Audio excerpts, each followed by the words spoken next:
자, 반갑습니다. 자, 고생하시고요. 지금 이제 2편, 도시개발법이죠. 제그로 170쪽입니다. 자, 공부 열심히들 하고 계시는데, 건강들 주의하시고요. 예, 제가 좀 감기에 들어갔고, 약간 목소리가 안 좋습니다. 이해 바랍니다. 자, 2편, 도시개발법입니다. 도시개발법, 개발되지 않은 곳을 새로 도시로 개발한다. 그래서 신도시 건설에 대한 법입니다. 근데 이제 신도시 건설 그러면은 우리는 이제 보통 이제 주거단지를 많이 떠올리시게 되는데, 그게 이제 대부분이긴 합니다만 꼭 주거 목적으로만 한정되어 있는 거 아니고요. 새로운 산업단지나 그런 새로운 개발을 하는 게 도시개발법입니다. 다음 3편에서 보실 내용은 도시 및 주거환경 정비법, 이제 주택 재개발 사업, 주택 재건축 사업 등이 있는 거고요. 그 3편에서 보시는 도시정비법에서는 이미 개발은 되어 있고, 건물들도 또 오래됐고, 시간도 지나면서 시설은 또 그만큼 못 쫓아갔고, 시설도 엉망, 건물도 엉망인 곳을 다 철거하고 다시 새 아파트를 짓는 게 주된 이제 사업이 된다면요. 이게 이제 도시정비법이죠. 오래된 곳을 개발된 지 오래된 곳을 새로 다시 개발하는 거는 그건 도시정비법. 3편에서 보실 거고요. 지금 이제 2편에서 보시는 도시개발법은 개발되지 않은 곳을 새로 도시로 개발하는 겁니다. 무슨 이제 판교 신도시, 동탄 신도시, 또 아니면 무슨 지구 개발, 그런 것들을 떠올리시면 되겠네요. 개발법 6문제입니다. 개발법 6문제인데, 그 6문제 중에, 3문제가 2장에 걸려있는 개발계획과 관련된 데에서 나오고 있습니다. 개발계획, 첫 번째 계획으로 위치를 결정합니다. 한번 개발해놓고 나면 다시는 돌이킬 수가 없는 거죠. 신중하게 하라고요. 그에 대한 여러 가지 내용들이 있습니다. 6문제 중에 그동안 통계로 보면 이제 2문제가 사업 진행 중에 환지 방식으로 사업을 하게 되는 게 있습니다. 환지 방식에 대해서 6문제 중에 2문제고요. 일선에서는 이 개발법을 환지법 이렇게도 부릅니다. 환지가 개발법의 중심입니다. 그다음에 이제 수용 방식이나 기타 내용에서 어느 한 문제가 나오게 되는 거고요. 개발계획. 근데 이쪽 내용이 약간 좀 어려운 게 원칙이 있고 그거에 대한 또 예외가 있습니다. 그리고 그 예외에 대한 예외가 또 있어요. 그래서 이런 대목들이 어렵습니다. 처음에 어렵다는 거지. 2번, 3번 반복해서 보시고 나면 그런 기본 가닥을 잡고 나시면 거기 또 다 이런 경우에는 이렇게 해야 되겠구나. 또 이런 경우는 그건 그렇게 하면 안 되지. 라고 하는 가닥들을 잡으실 수가 있는 겁니다. 그래서 그냥 그대로 외우시는 것보다도 3번, 5번 들으셔서 내용들을 이해하시고 또 2번째로 더 중요한 거는 각각 계속 새로 나오는 단어마다 소리를 내셔서 내 혀로 소리를 내고 내 귀로 듣고 그래서 단어를 외워야 그 다음 내용이 이해가 되는 거죠. 그것들을 주의하시면서 가시면 되겠습니다. 먼저 목차 보시면 1장 총론, 2장 개발계획으로 도시개발구역 지정한다. 첫 번째 계획으로 위치를 결정하죠. 3장 실시계획 인가, 2번째 계획 설계도 확정하고 사업을 합니다. 4장에 수용사용 방식도 있고 5장에 환지 방식도 있는데 개발법의 환지 방식이 더 중요하다고 말씀드렸죠. 자, 보겠습니다. 다음 이제 1장에 세부적인 내용 들어가시죠. 1장 총론에 먼저 목차 보시면 1절 도시개발사업 시행방식과 2절 도시개발사업 절차가 있습니다. 먼저 도시개발법 행정청 권한자요. 도시개발구역 지정을 누가 하냐? 친정대교, 시대교, 시댁이죠. 시도지사, 대도시장이 합니다. 개발되지 않은 산토끼 잘 뛰어놀고 꽝 잘하고 있고 아주 소중한 나무 잘 자라고 있는 그런 것을 싹 밀고 거기다가 콘크리트 들이붓겠다라고 하는 결정이잖아요. 그런 결정은 시도지사, 대도시시장이 원칙이죠. 6개 법 중에 5개 법 다요. 국토계획법, 시대기 원칙입니다. 개발법, 시대기 원칙이죠. 정비법, 시대기 하고요. 그다음에 건축법은 기소갱이니까 빼고 건축법 가서 말씀드리고, 그다음에 주택법, 시대기 원칙, 농지법, 시대기 원칙입니다. 그래서 시도지사, 대도시장이 도시개발구역을 지정합니다. 그러는 판에 국토부 장관도 지정할 수 있죠. 국토부 장관, 시도지사, 대도시장이 도시개발구역을 지정하는 사람이고 이 사람들을 도시개발구역을 지정할 수 있는 권한을 가지고 있다. 지정권자라고 부릅니다. 개발법의 대부분 권한은 국토부 장관, 시도지사, 대도시장, 저를 줄여서 이 법에서는 이제 국시대 아니면 지정권자 이렇게 이제 줄여서 부르도록 하겠습니다. 이들이 대부분의 권한을 행사합니다. 시장구수 구청장이 도장을 찍는 것은 그렇게 많지 않습니다. 시장구수 구청장은 도시개발구역을 지정할 수가 없으니까 지 윗사람 시도지사에게 도시개발구역을 지정해달라고 요청을 할 수가 있습니다. 국토계획법에서 보시는 도시군관리계획 결정 신청과 같은 수준이죠. 같은 내용이죠. 그걸 여기서는 요청이라고 합니다. 동그라미 2번 환지계획 인가는 그 자리 가서 보도록 하시죠. 제1절 도시개발사업 시행방식. 그러니까 먼저 1번 법의 목적. 이 부분 도시개발에 필요한 사항을 규정해서 계획적 체계적인 도시개발을 도모하고 쾌적한 도시환경 조성, 공공익 증진에 이바지 함을 목적으로 한다. 첫째 줄 도시개발에 대해서 필요한 사항을 정하고 있는 법이다. 도시개발법이다. 그런 얘기죠. 동그라미 2번 국토계획법의 용어는 모든 법에 다 쓰이게 됩니다. 다음에 172조 굵은 2번 도시개발사업 정의. 그러니까 도시개발구역이란 도시개발 사업을 시행하기 위해서 개발법 개발계획에 따라 지정고시된 구역을 말한다. 도시개발 사업을 할 구역, 도시개발 구역. 동그라미 2번형 도시개발 사업이란 지정권자가 지정한 도시개발구역에서 주거, 상업, 산업, 유통, 정보통신, 생태, 문화, 보건, 복지 등의 기능이 있는 단지 또는 시가지를 조성하기 위해서 시행하는 사업을 말한다. 첫 번째 괄호는 개발되지 않은 것을 새로 개발하니까 직접 우리 시험범위는 아니지만 국토부 장관이 정하는 기준이 있죠. 그 기준에 빈 땅이 반 이상은 돼야 된다라고 하는 내용이 있는 거고요.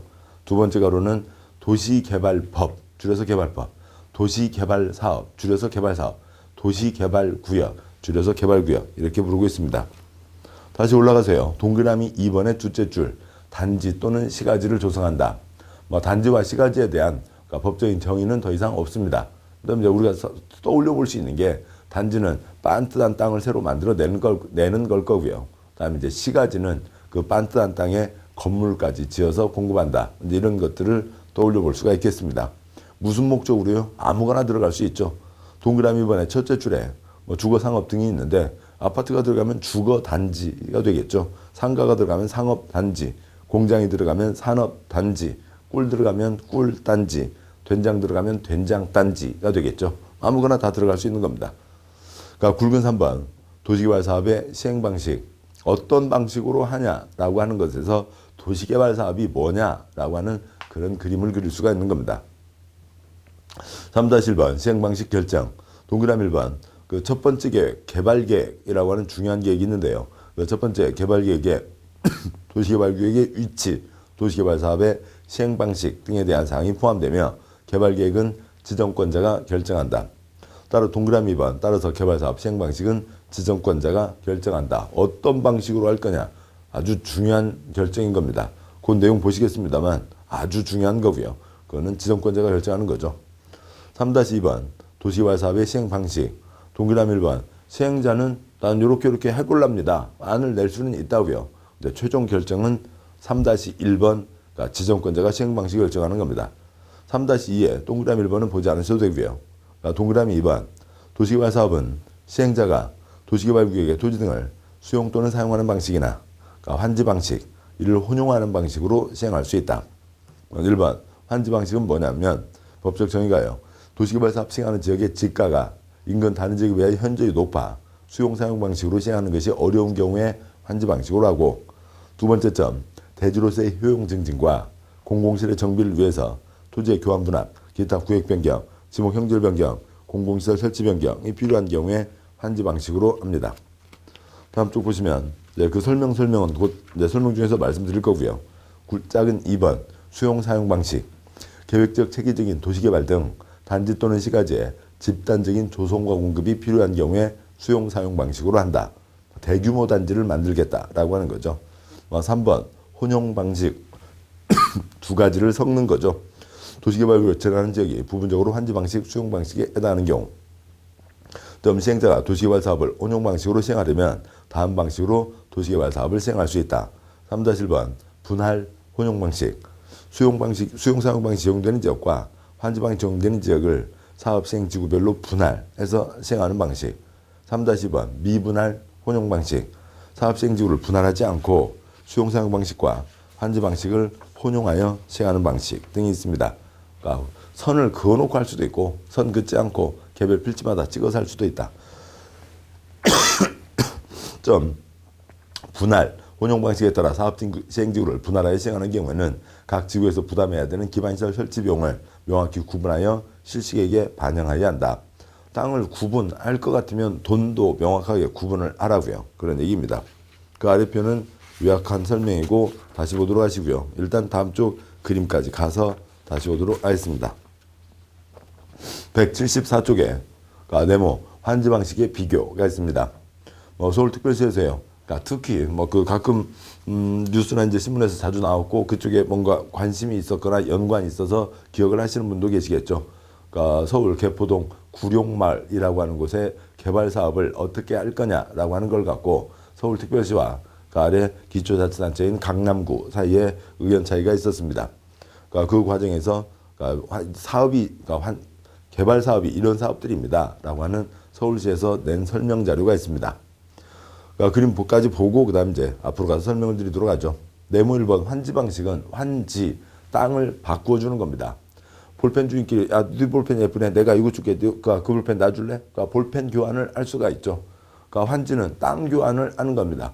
내가 이 땅 줄게. 너 그 땅 줄래? 둘이 그냥 딱 막 교환이 될 수도 있지만 여러 명이 있으면은 그 딱딱딱딱 하는 게 아니라 선을 새로 그어서 새 땅으로 옮겨가는 겁니다. 이렇게 되는데 그러면 민법의 집단 교환이냐고요. 그렇게 돼서는 안 되겠죠. 그냥 민법에서는 강제가 될 수 없잖아요. 한두 사람이라도 반대하면 민법에서는 강제로 끌고 갈 수가 없는 겁니다. 그래서 그 민법의 집단 교환, 토지 교환에 공법의 강제성이 붙어서 강제로 새 땅으로 싹 옮기게 하는 거죠. 소유권 기타 권리가 다 옮겨가는 겁니다. 그림을 보시죠. 종전 상태에 1, 2, 3, 4, 5, 6, 7, 8, 9, 10 땅 주인들이 있었습니다. 자, 그러면 거기 논두렁, 밭두렁 수준이잖아요. 거기를 크게 신장로를 내고 그다음에 반듯반듯한 정땅으로 해서 1, 2, 3, 그다음에 4, 5, 6, 7, 8, 9, 10 해서 각각에게 주는 거죠. 또 8번과 6번 땅은 종전 땅도 컸습니다. 그래서 이쪽에 큰 땅을 받게 되는 거죠. 아무튼 이렇게 옛날 땅 주인에게 새 땅으로 바꿔주는 게 환지 방식입니다. 근데 네모 2번요. 혼용 방식이 있죠. 혼용 방식은 동그라미 1번 구역 분할도 있고 동그라미 2번 구역 미분할도 있는데 여기 이제 혼용이라는 게 수용과 환지를 섞어서 진행하는 거죠. 동그라미 1번 구역 분할의 혼용 방식은 1, 2, 3, 4, 5, 6 그 구역은 수용 구역으로 정해서 수용, 강제 취득이죠. 돈 주고 다 사들이는 겁니다. 굵은 선 아래요. 7, 8, 9, 10은 환지 구역으로 정했으니까 거기 있는 땅 주인에게는 새 땅으로 바꿔주는 거죠.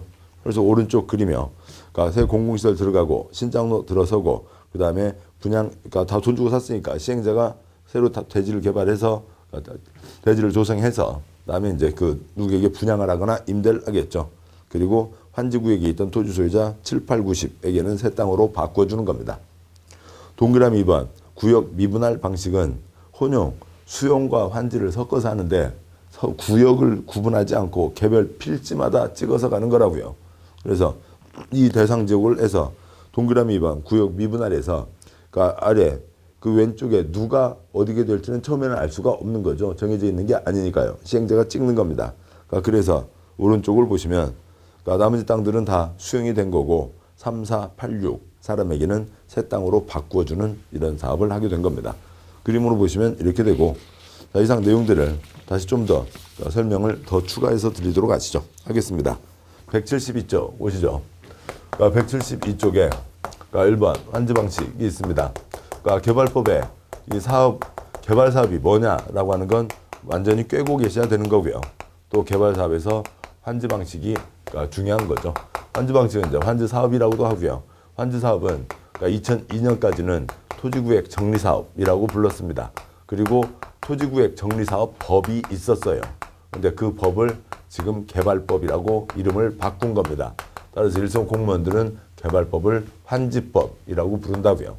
토지구획 정리사업 아직 좀 가닥이 선명하지 않으시면 경지정리사업을 들 수가 있습니다. 경지정리사업은 논밭을 대상으로, 토지구획 정리사업은 일반 건물 지을 수 있는 땅을 대상으로 하는 사업입니다. 수용 방식은 수용이라는 말 자체가 강제 취득인 거죠. 그래서 협의해서 취득하는 게 원칙, 가격에 대해서 협의가 안 된다 하더라도 시행자가 강제로 다 돈을 주고 사들이는 거죠. 수용 방식의 대표적인 모델이 우리나라의 1기 신도시부터 시작이 된 겁니다. 1기 신도시요. 8688이죠. 8688 200만 호 건설이 있었습니다. 집을 200만 채를 짓자고요. 그래서 그러니까 분당, 그러니까 일산, 그러니까 중동, 평촌, 삼본 등이 있었습니다. 물론 이제 그 전에 큰 개발로 그러니까 여의도 개발, 그다음에 목동 개발, 그다음에 상계동 개발 등이 있긴 했습니다만 거기는 대부분 다 국유지를 그러니까 국가가 그냥 바꿔서 하는 거고 임대주택 내는 거니까 큰 뭐 얘기거리도 안 되는 거였어요. 뭐 여의도는 그냥 그 국회 그러니까 아무튼 국회의사당과 함께 여의도 개발은 그 먼저 있었던 거였죠. 아무튼 거기는 뭐 얘기할 필요도 없는 거고 그냥 국가가 자기 땅 손댄 겁니다. 여기에 그러니까 대부분 땅 200만 채를 지으려니까 땅이 많이 필요하고 다 수용을 통해서 만들어진 거죠. 그 뒤로 뭐 2기 신도시에서 그러니까 뭐 사이사이 이루저라는 것도 있었고 계속 진행되고 있습니다. 자, 이렇게 돼서 가고 있는 그러니까 이쪽에 뭐 2기 신도시에 김포, 파주, 판교, 동탄, 뭐 광교 등을 들 수가 있는 거죠. 자, 이렇게 해서 만들어진 것들은 그냥 우리가 그림이 충분히 그려집니다. 그러니까 대상 땅이 있죠. 그러니까 대상 땅이 있으면 A 소유자, B 소유자가 있으면 시행자가 다 돈을 주고 그 땅을 다 사들이는 거죠. 그래서 땅만 사요? 건물도 사죠. 돈 되는 나무도 삽니다. 돈 되는 거 다 사들여서 백지 상태 소유권 딱 한 장 만들고 한 예로 판교 신도시 축구장 930개예요. 930만 제곱미터입니다. 그다음에 그것을 토지공사 놀이터로 쓸 거 아니잖아요. 그러니까 크게 대지조성을 하겠죠. 토목공사를 하고 반듯반듯하게 땅 내고 그 다음에 그것을 파는 겁니다. 아파트 업자, 그다음에요. 그러니까 백화점 업자, 뭐 무슨 상가 짓겠다는 사람들에게 팔면 그 사람들이 땅을 사서 거기다 건물 지어서 공급, 분양, 임대까지 가게 되는 거죠. 그렇게 만들어지는 겁니다. 자, 이렇게 하는 거라면 환지방식은 우선은 시작을 경지정리사부터 보도록 하시죠. 경지정리요. 그러니까 삐뚤삐뚤 논두렁 밭두렁이 있습니다. 농사 짓기가 힘들잖아요. 경운기도 다니기가 어렵죠. 큰 트럭 들어갈 수가 없습니다. 심지어는 이양기, 모내는 기에 넣기도 어렵습니다. 그래서 그러니까 여기는 뭐 다 누가 사들이는 게 아니라 땅을 빤듯하게 길을 내자고요. 그러니까 길을 내기니까 개인들이 조금씩 땅을 추려면서 이렇게 길을 내고 반듯반듯하게 하고 자리를 좀 옮겨 앉는 겁니다. 그러니까 신장로 내고요. 신장로, 새로 만든 길이 신장로죠. 그러니까 신장로라는 말은 그 할머니만 쓰는 표현 아니에요. 그냥 구호사전에 있는 표현입니다. 신장로인 거죠. 뭐 어디에 뭔가 도로 새로 내면 그러니까 뭔가 서울 춘천 고속도로 새로 날 때 그게 뭐였어요? 신장로인 거죠. 아무튼 그렇게 됩니다.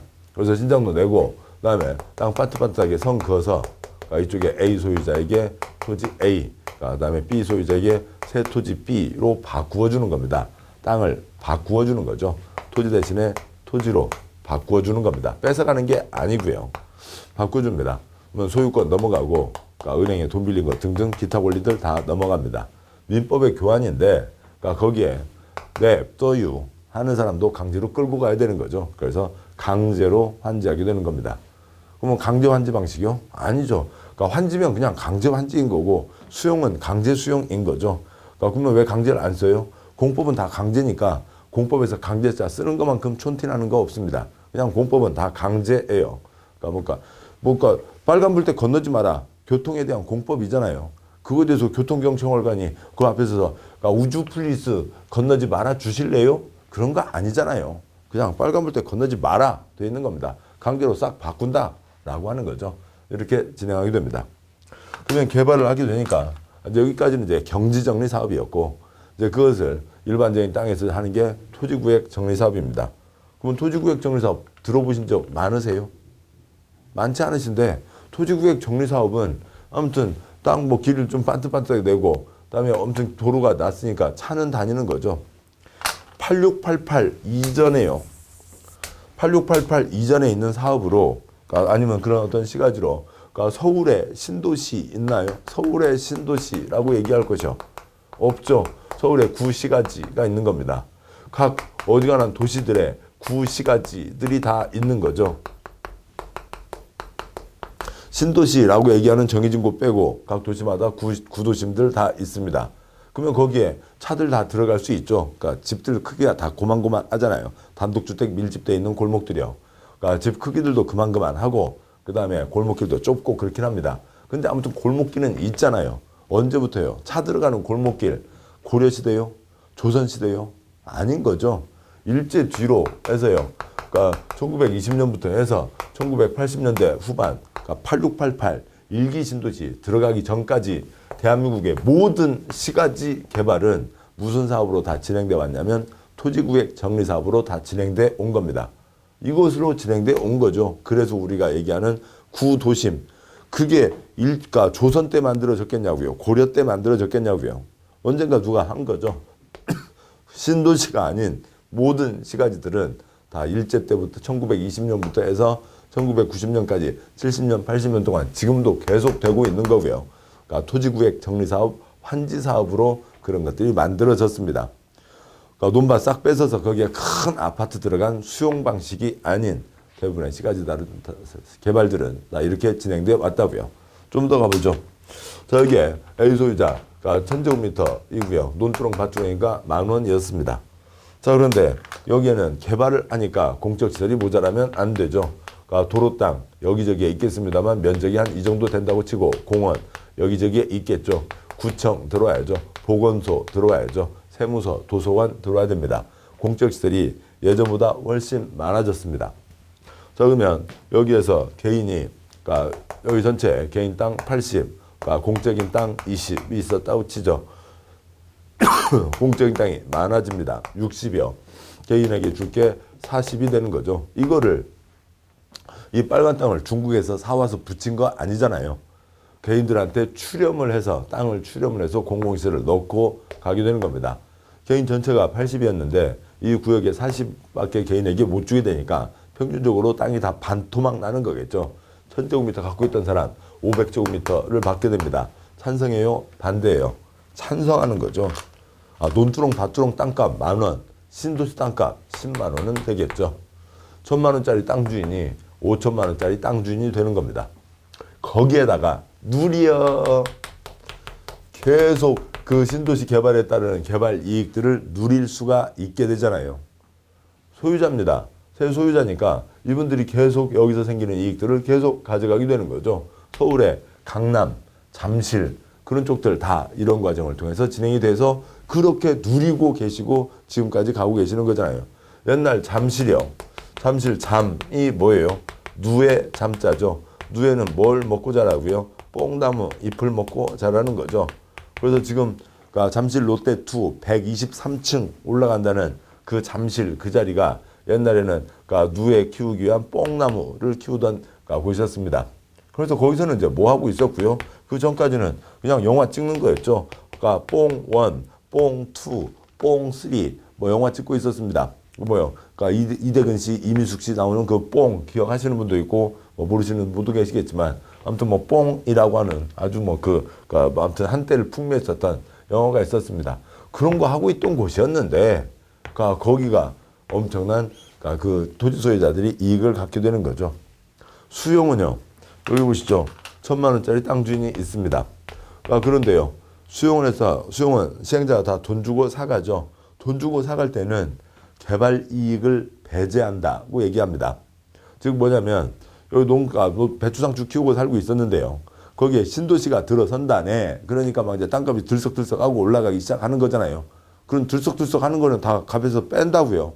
그런 소문을 얼마로 계산을 할 거냐고요. 그거 빼고 그냥 농사 짓고 있던 땅값 그대로 계산해서 그걸로 돈 주고 사가는 겁니다. 그러니까 1,000만 원짜리 땅 주인이 거의 뭐 700만 원 받고 나오시게 되는 게 대부분이죠. 여기는 1,000만 원짜리 땅 주인이 5천만 원짜리 땅 주인이 되는 거고요. 1,000만 원짜리 땅 주인이 700만 원 받고 쫓겨나시는 겁니다. 뭐 700만 원 받고 나오시게 되는데 이제 이 주변 땅값도 신도시가 들어선다네 해서 이제 많이 올라 있겠죠. 하늘과 땅 차이입니다. 자, 여기까지가 배경 설명이고 이 흐름들을 잡아두시자고요. 개발법 환지에서 2문제입니다. 수용은 그동안 통계가 0.5문제고요. 그럼 뭐 일본 애들이 뭐 무슨 머리가 뛰어나서 이런 거 한 거예요? 아닙니다. 그러니까 18세기 말 19세기 초 1800년도부터 독일에서 토지구획 정리사업은 쭉 진행돼 왔어요. 그때부터 새롭게 개발된 사업입니다. 사업 형식이라고요. 그걸 이제 일본 애들이 받아들였고 온 거죠. 그러니까 토지구획 정리사업, 환지사업은 바꿀 게 없어요. 한 300년 역사를 갖는 그 쭉 진행돼 온 그 역사가 있다고요. 그 어떤 모습이 있는 겁니다. 그러니까 그런 거죠. 그러니까 그거에 대해서 뭐 어떤 특별히 바꿀 게 없고 각 나라마다 제도상으로 좀 한두 가지를 더 얹을 수는 있겠죠. 법 개정이 많지 않습니다. 그러니까 수용은 이제 2차 대전 이후에 그러니까 세계적으로 이제 도입된 그런 어떤 사업 방식이긴 한데, 그러니까 수용을 통해서 하게 됩니다. 그러니까 개발법에서는 0.5문제 비중인데 수용은 이제 법 개정이 자주 있었습니다. 왜 그러냐면 그러니까 돈 주고 뺐는데요. 1,000만 원짜리 땅 주인 700만 원 주고 뺐는데 이분 기분 좋으시겠어요? 안 좋으시겠어요? 안 좋으시겠죠. 그러니까 이분에게 너무 화내지 마세요. 요렇게라도 어떻게 좀 도와드릴게요. 라고 하는 것들이 추가로 붙게 됩니다. 그러니까 요거 파는데 또 요거에 대해서 뭔가 사항들이 붙게 되고요. 그래서 법 개정이 있어가지고 수용해서 그러니까 최근에 문제가 조금 더 나오기는 했습니다만 그러니까 그동안 시험 문제의 큰 흐름들을 보면, 통계를 보면 6문제 중에 환지에서 2문제, 그러니까 수용해서 0.5문제입니다. 이게 법조문에서 어떻게 되고 있냐고요. 지금까지는 설명입니다. 그러니까 우리 시험에 직접 이 내용들이 나오는 건 아니에요. 이제 법조문을 가도록 하시죠. 그러니까 책에 172쪽이요. 아래 그러니까 동그라미 2번에 1번 환지 방식은 그러니까 지가가 높은 경우나 아니면 대지로서의 효용증진, 그러니까 공공시설의 정비 등이 필요할 때 환지 방식으로 한다고 되어 있고요. 다음 쪽에 수용 방식은 그러니까 집단적인 조성과 공급이 필요하다. 그때 수용 방식으로 한다고 되어 있었습니다. 수용은 돈을 주고 땅을 사들여야죠. 근데 땅의 단가가 높으면 그걸 다 돈 주고 사들이기에는 엄청난 비용이 들어가게 되는 겁니다.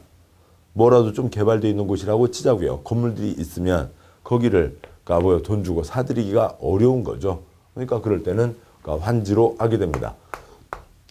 환지는 땅값이 아무리 비싸더라도 그냥 바꿔주기만 하면 되니까 시행자가 6달 동안 불도저 포크레인만 빌려올 수 있으면 되죠. 도면에다 선 긋고 그러니까 포크레인 그러니까 불도저를 밀어서 선 그어서 넘겨주면 되는 거니까 땅값 비싸더라도 환지하는 데는 아무 지장이 없습니다. 대지로서의 효용증진과 공공시설의 정비. 삐뚤삐뚤한 땅보다는 빤딴 땅이 낫죠. 대지로서의 효용증진. 논두렁, 밭두렁보다는 신장로가 낫죠. 공공시설의 정비 때 환지로 하게 됩니다. 환지는 언제 환지를 한다고요? 지대공 때 환지를 하는 거죠. 지대공 때 환지를 합니다. 환지하면 땅값 10배는 주게 된다고요. 뭐 솟듯이요? 지대공 미사일 솟듯이 땅값 주게 된다고요. 날아가는 비행기 잡는 그러니까 스팅어 미사일, 날아가는 미사일 잡는 패트리어트 미사일 같이 지대공 미사일 솟듯이 땅값이 뛰게 된다. 그게 환지이고요. 다음 173쪽에 있는 그러니까 수용은 그러니까 집단적 조성과 공급이 필요하다. 환지를 보시죠. 내용들을 이해하시면 그러니까 글자를 외우는 거 아니죠. 글자 외워서 가는 거 아닙니다. 여기에 그러니까 100명 소유자가 있었다고 치죠. 환지니까 이쪽 빨간 쪽 공적인 땅 빼고 하얀 쪽에서만 땅 100개를 내줘야 됩니다. 같은 자리로 보자고요. 여기에서만 100개 조각이 나는 거하고 여기는 땅이 6토막이잖아요. 뭘 복잡하게 귀찮게 6개나 만들어요. 그러니까 4개로 만들어서 팔 수도 있죠. 아무튼 여기는 하나짜리를 쪼개는 거니까 그걸 4개로 쪼개든 2개로 쪼개든 6개로 쪼개든 그러니까 실시계획에서 정해지고 그러니까 도장받고에 따라서 정해지는 겁니다. 큰 조각이 나올 수가 있는 거죠. 대규모 단지를 만들 때에는 수용 방식으로 한다라고 하는 거죠. 구도심에 있는 상가 건물들 떠올려 보시자고요. 구도심에 있는 그 주택의 그 단독주택 크기들을 떠올려 보시자고요. 커요? 작아요? 작죠? 그러니까 딱 어느 정도 수준으로만 나오는 겁니다. 나중에 이제 건축법에서 배우시겠습니다만 건축법에서 작게 쪼개지 마라. 땅은 60제곱미터, 용도에 따라서요. 150제곱미터, 200제곱미터 이상은 나와야 된다.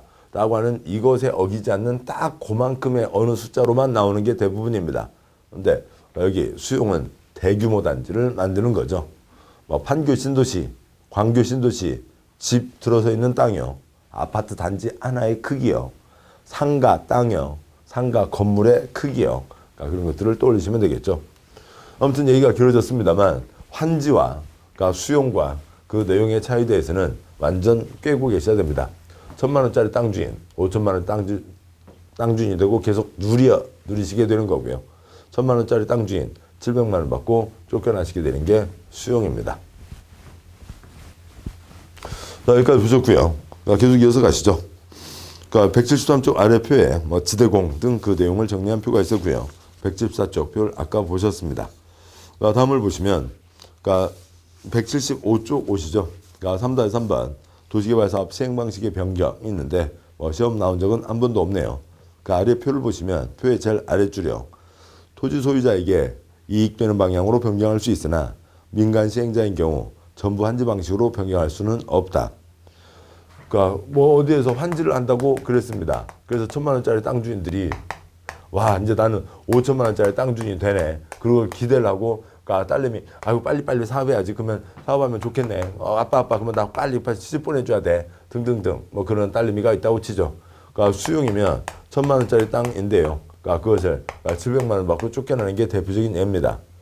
여기가 100명. 근데 혼용이라고 하면 50명으로 갈라지는 거죠. 그래서 이쪽으로 갈수록 이익이 되는 겁니다. 환지한다고 하고 있었는데 거기를 이래저래 해서 바꾸겠습니다. 수용으로 바꿉니다. 뭐 딸내미 시집 어떻게 하려고요? 그러니까 여기서 좋아하겠어요? 난리가 벌어지겠죠. 안 됩니다. 이 방향으로 바꿀 수는 없다고요.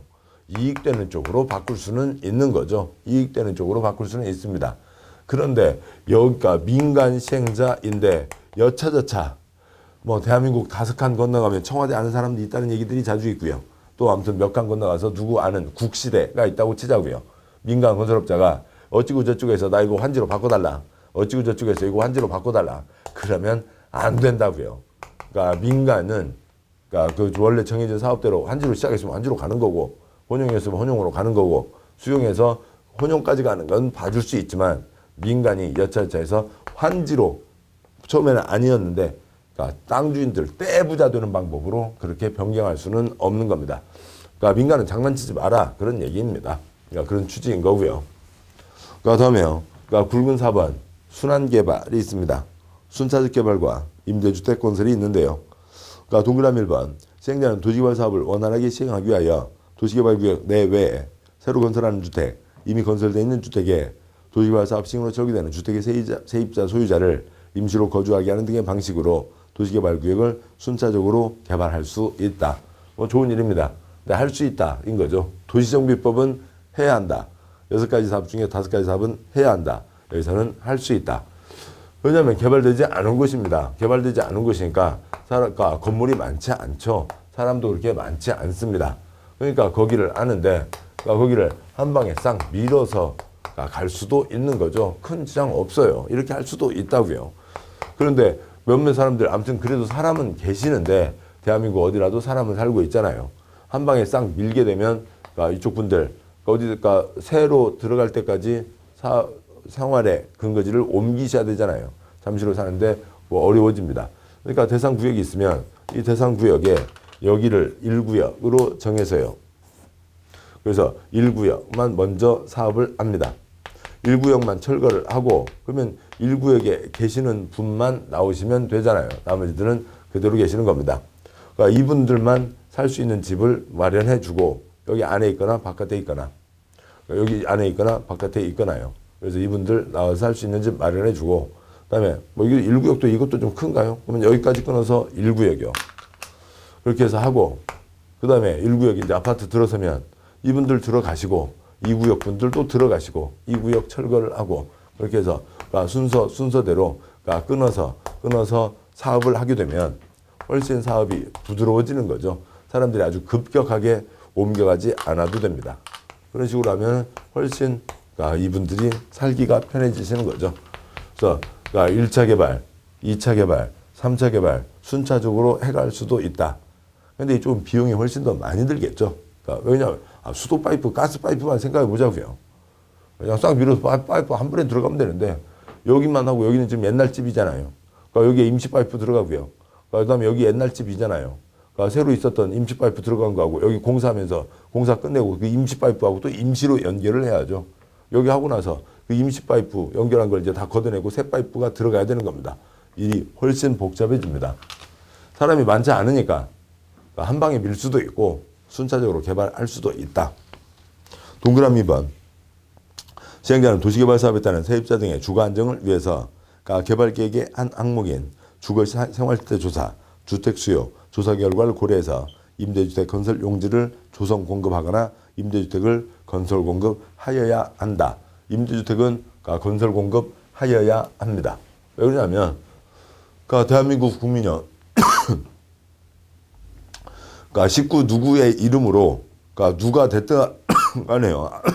뭐 어머님이 되셨든 아니면 딸이 됐든 누구의 이름으로 집 한 채 있으면 대한민국 상위 54%입니다. 식구 다 톨톨 털어서 집 한 채 없는 분이 대한민국 46%예요. 그래서 뭔가 사업을 할 때 임대주택 지어야 된다라고 하는 건 기본 사항입니다. 관련 주문은 거기까지 깊게 한 적이 없고요. 다음에 177쪽에 5번 도시개발사업 시행자에 대한 사항이 있습니다. 자, 칠판 이쪽으로 가서 보도록 하시죠. 먼저 아까 보셨던 별도의 내용으로 환지와 수용, 그 그림은 이제 떠올리신다고 치고요. 공법에 행위주체가 있습니다. 공법의 행위주체는 네 가지가 있는 거죠. 그러니까 국가, 그다음에 지방자치단체, 그다음에 공기업, 민간이 있습니다. 그러니까 공법의 행위주체는 국가, 지방, 공기업, 민간이 있고 우선 굵은 5번에 하나, 둘, 옆으로 표요. 옆으로 5칸 중에 네 번째 칸 여기다 대면 국가와 지방은 행정청이고 그다음에요. 그러니까 이쪽 공기업, 민간은 행정청이 아닌 자죠. 다음에 5번째 칸이요. 여기다 대면 국가, 지방은 공적인 업무를 하시는 분이잖아요. 공무원이고 공기업은 준공무원, 공적인 일을 하라고 국세, 지방세 넣어서 만든 회사인 거죠. 여기까지는 알고 계셔야 되고 국토계획법에서도 여러 번 말씀을 드렸습니다.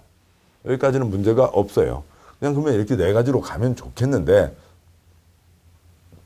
각 법에서 그것들을 이제 이리저리 표현들을 바꾸고 있는 겁니다. 국가, 지방을 1번으로 쓰고 있고요. 공기업을 2, 3, 4 세수로 나눠서 쓰고 있고 민간을 5번부터 11번 그 중간에 9에 2가 있으니까 8가지로 열거를 하고 있는 것 뿐입니다. 그냥 네 가지가 있는 건 기본이죠. 그 다음에 국가는 장관이고요. 지방을 나눠보자고요. 그러니까 지방은 광역지방자치단체와 기초지방자치단체가 있죠. 광역지방자치단체가 누구고요? 그러니까 위치가 특별시, 광역시, 도이고 장들이 특별시장, 광역시장, 도지사이죠. 세종과 제주는 빼고요. 그러니까 얘기 하나 안 하나 똑같습니다. 그다음에 기초지방자치단체로 도 아래 시와 군이 있고 특별시, 광역시 아래 구가 있는 거죠. 그래서 시도지사, 시군구가 있습니다. 시중에서 인구 50만 이상의 시를 대도시라고 부르는 거죠. 여기까지는 됐고요. 첫 번째 칸, 다음에 두 번째 칸까지를 보셨습니다. 다음에 세 번째 칸이요. 이렇게 시행자가 될 수 있는 거 12가지가 있는데 첫 번째 칸을 그냥 짚도록 가시죠. 1번 국가지방자치단체예요. 공기업 2, 3, 4요. 2번 국세가 많이 들어간 공공기관. 3번 국세가 찌끔 들어간 정부 출연기관. 4번 지방세가 들어간 지방공사. 2, 3, 4는 다 공기업입니다. 다음에 5번 이하요. 민간들도 사업을 할 수가 있죠. 민간이 공익사업을 왜 해요? 큰 돈을 벌기 위해서요. 사적 개발에서 버는 돈도 있지만 공적 사업을 하게 되면 큰 덩어리 사업이니까 훨씬 큰 돈을 버는 겁니다. 봉사활동하는 분들 아니세요. 자 보시죠. 그러니까 이 5번에 조합, 소유자가 사업을 할 수가 있고요. 땅 주인들이요. 그다음에 6번 조합, 도시개발구역이 지정되면 그 다음에 땅 주인들로 조합을 만들어서 사업을 하게 됩니다. 조합은 전부 한지 때만 나타난다라고 하는 거고요. 그다음에 7번 지방으로 내려가는 회사요. 지방 이전 법인. 서울의 남산자락의 단국대학교 용인과 천안으로 내려갔습니다. 그러면 그 자리에다가 아파트 짓게 해준다고요. 그 자리에다가 개발 사업을 하게 해준다고요. 아파트 짓으니까 사람들이 또 바글바글요. 그렇지만 옛날 대학교 바글바글보다는 훨씬 조용한 동네가 된 거예요. 구로공단 있었잖아요. 지방으로 내려가시라고요. 그러면 그 자리에다 사업하게 해준다고요. 그러면 거기에 지금 뭐 들어섰어요? 구로 돼지털 들어섰죠. 돼지털 단지 해가지고 이런 여러 가지 벤처, IT 이쪽들 많이 들어서 있긴 하지만 옛날 구로 공단 때 그 많은 분들보다는 훨씬 수가 줄어든 겁니다. 7번 지방 이전 법인. 8번 주택법의 등록사업자, 주택법의 아파트 건설 회사들을 얘기합니다. 9번 부동산 건설산업기본법에 의한 토목공사업 면허를 받은 자 등등등 건설 회사들을 얘기합니다. 9의 2번이요. 부동산 개발업자에게 개발 사업도 하게 해주고요. 10번 부동산 투자 회사. 돈 모아서 땅 사서 땅값 뛰었을 때 팔아서 이익을 나눠 가질 수도 있지만 돈 모아서 땅 사서 개발까지 해서 팔면 더 큰 이익을 갖게 되겠죠. 개발 사업하게 해줍니다. 11번 서로 돈 모아서 만든 회사들이 있어요. 이걸로 끝. 더 이상 이 1번부터 12번 그 세부적인 사항 갖고 시험 나온 적 없습니다. 세 번째 칸 지정과 요청과 제한은 무조건 한 문제입니다. 무조건 한 문제 이상이에요. 그러면 이 중에서 국토의 개발과 보존에 대한 결정, 그러니까 깨끗하게 보존된 곳을 콘크리트 부어서 개발하겠다. 도시개발구역을 지정한다. 그걸 누가 할 거냐고요. 친정대교, 시대교, 시대이 하는 거죠. 시도지사, 대도시장이 도시개발구역을 지정합니다. 시도지사, 대도시장이 도시개발구역을 지정하는 판에 국토부 장관도 5가지 경우에는 국토부 장관도 지정할 수가 있다. 국토부 장관, 시도지사, 대도시장, 국시대가 지정을 하는 겁니다. 국시대가 지정을 하는 거니까 시장군수구청장은 지정할 수가 없죠. 지정해달라고 결정 신청, 지정 요청을 하는 겁니다. 관청 바깥에서는 관청 쪽에다가 뭐 할 수 있고요. 제한을 할 수가 있죠. 관청 바깥에서 관청 쪽에다가 국토계획법, 시설사업, 도로 만들어 달라고 제안할 수 있고 도시개발법, 개발사업 하게 해달라고 제안할 수 있고 도시정비법, 정비사업 하게 해달라고 제안할 수 있습니다. 제안에는 요청과 제안 뭐 해달라고요. 요청 해달라고요. 제안 완전 다른 겁니다. 소련말 시작된 거죠. 아시는 거죠. 소련말입니다. 행정청 내부의 결정 신청, 결재 신청, 지정 요청이라고 하는 거고요. 이 말은 그거 앞뒤까지 다 붙여서 외우셔야죠. 관청 바깥에서 관청 쪽에다가 뭐 해달라고 제안을 하는 겁니다. 여기까지가 있습니다. 그다음에 6호 조합에 대한 내용은 뒷내용을 이어서 보시면은 훨씬 이해가 쉽게 됩니다. 뒤의 내용을 보시도록 하시죠.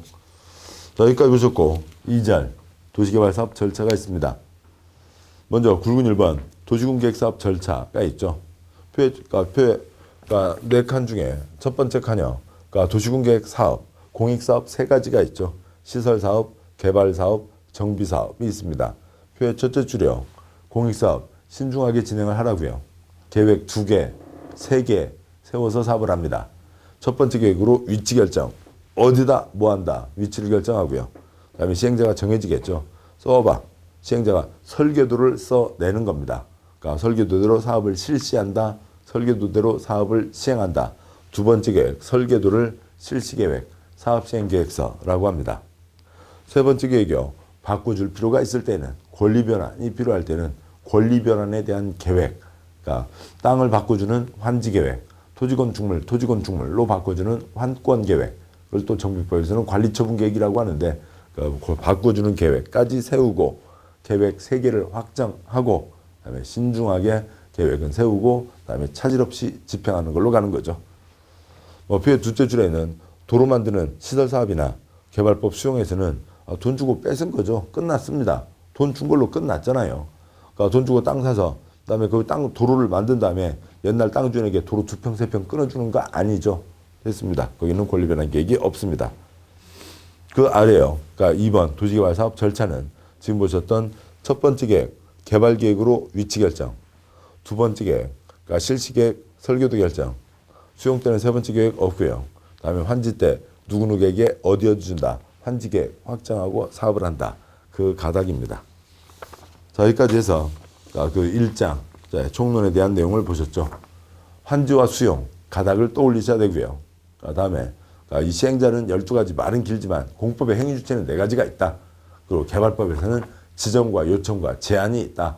요거까지는 해두시고 그다음에 그러니까 지금 행위주체 4가지, 지정과 요청과 제한은 이제 뒤에서 계속 이어갈 겁니다. 첫 번째 시간에서는 환지와 수용의 어떤 이미지, 그림을 떠올리시고 다음 내용들을 봐가도록 하시죠. 자, 고생 많으셨습니다. 잠깐 쉬고 뒷내용 보도록 하시죠.